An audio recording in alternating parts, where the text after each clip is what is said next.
Yo, salut tout le monde, c'est Gata Volgar, j'espère que vous allez bien. Moi pour ma part je vais plutôt bien, j'espère que vous avez passé une bonne journée. Aujourd'hui on se retrouve pour une nouvelle vidéo, donc on se retrouve pour le débrief du match Stade Malherbe de Caen Paris Saint-Germain, match qui comptait pour la 27e journée de Ligue 1 Conforama, victoire du Paris Saint-Germain, 2-1. Les buteurs dans ce match sont Ninga pour les Canets à la 56e minute de jeu, donc tout s'est joué en seconde période.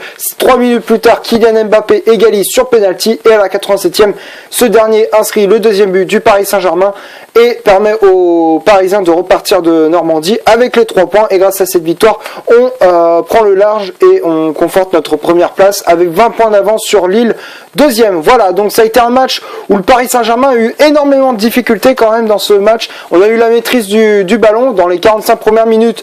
Pour décrypter un petit peu ces 90 minutes, les 45 premières minutes, on avait le ballon, on s'est créé pas mal d'occasions avec nos joueurs qui ont répondu présent, que ce soit Di Maria ou Mbappé.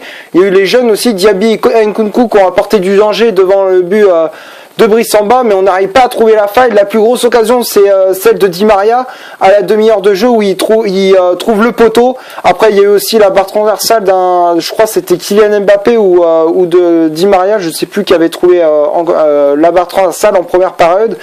Et le côté Canet, la plus grosse occasion, c'était celle de Crivelli où il a placé une tête, où ça a trouvé la barre. Voilà, donc ça a été un match où on a eu aussi des difficultés.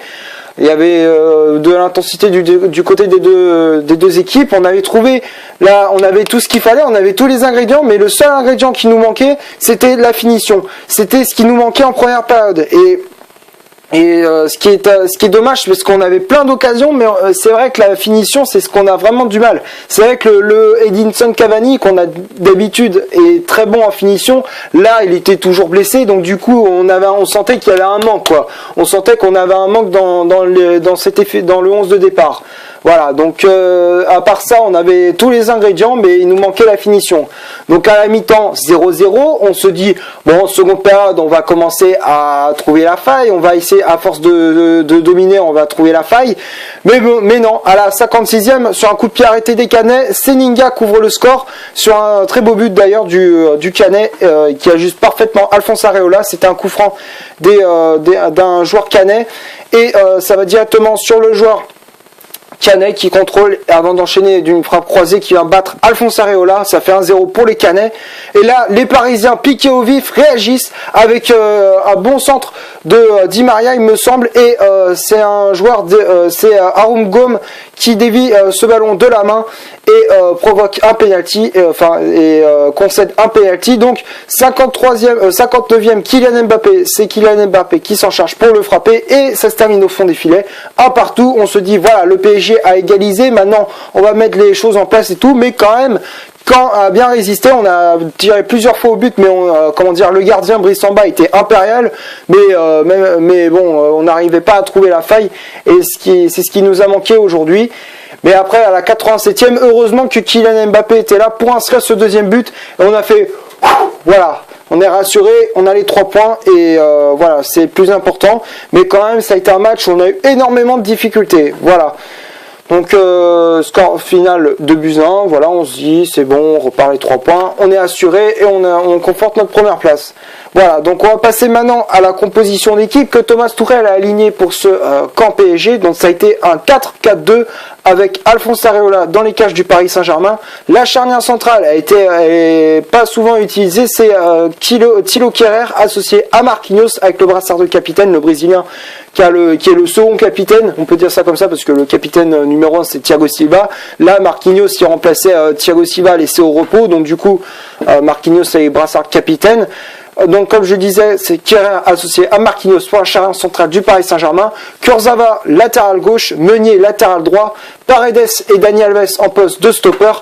Milieu latéral gauche, Diaby, Nkunku, milieu latéral droit, et le duo d'attaque c'était André Di Maria associé à Kylian Mbappé. Voilà, donc pour la composition d'équipe, il y avait aussi les remplaçants qui étaient entrés en jeu. Il y avait Choupo-Moting à la place de Dani Alves, Bernat à la place de Diaby et Draxler à la place de Di Maria. Voilà.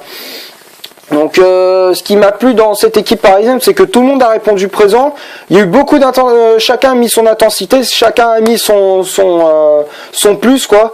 Et tout le monde a apporté quelque chose dans ce match et j'étais plutôt satisfait de la prestation des Parisiens. Donc franchement, je suis content, même si quelques cadres ne sont pas là comme Neymar ou encore Cavani. C'est vrai qu'il nous manquait énormément dans ce genre de match quand on est en difficulté.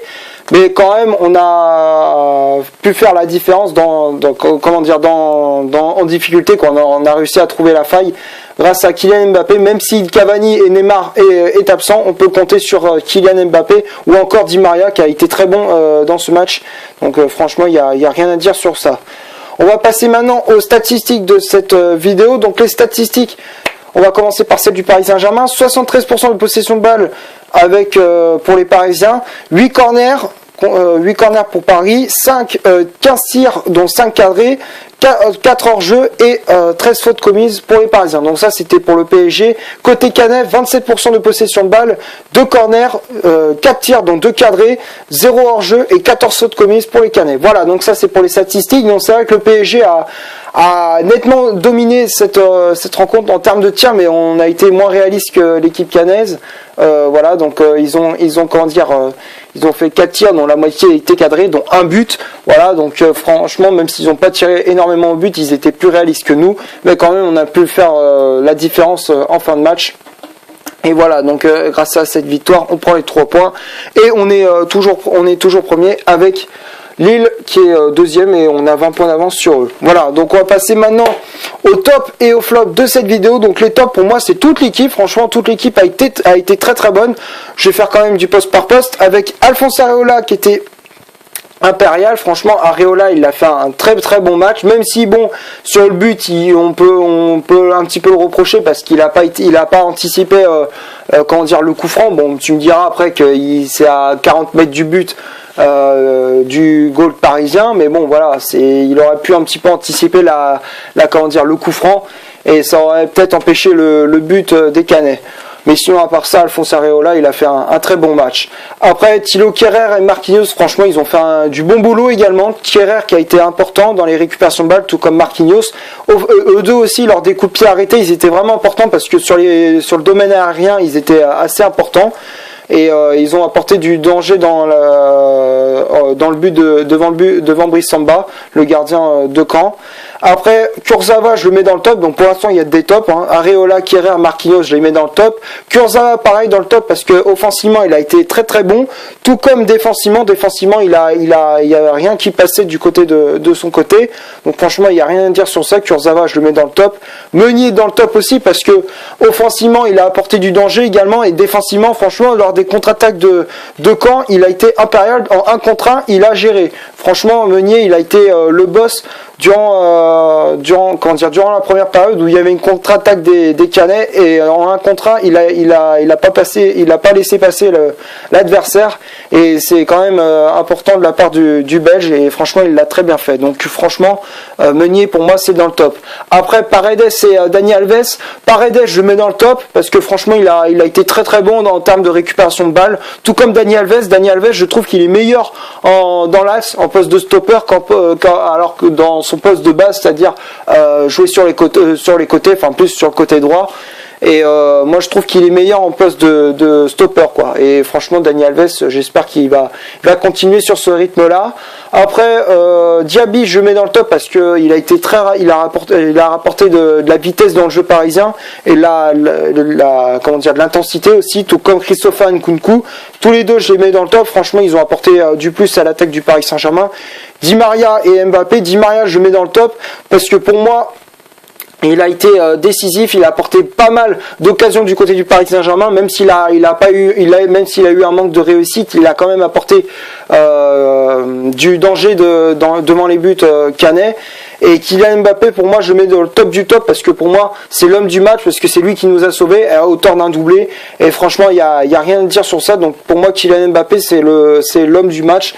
Et je suis content de sa prestation. Après les remplaçants, Choupo-Moting, Bernat et Draxler, franchement, il n'y a rien à dire sur ça. Eux aussi, ils étaient très très bons. Donc pour moi, Tout le monde est dans le top. Voilà, donc c'est tout ce que j'avais à dire. Merci d'avoir regardé cette vidéo. Comme d'hab, si ça t'a plu, tu laisses un énorme like. Tu cliques ici pour t'abonner pour rien ne rater de mes vidéos. Tu cliques ici pour en voir une autre si tu le souhaites. Et moi, je te dis à la prochaine pour un prochain débrief. Ciao!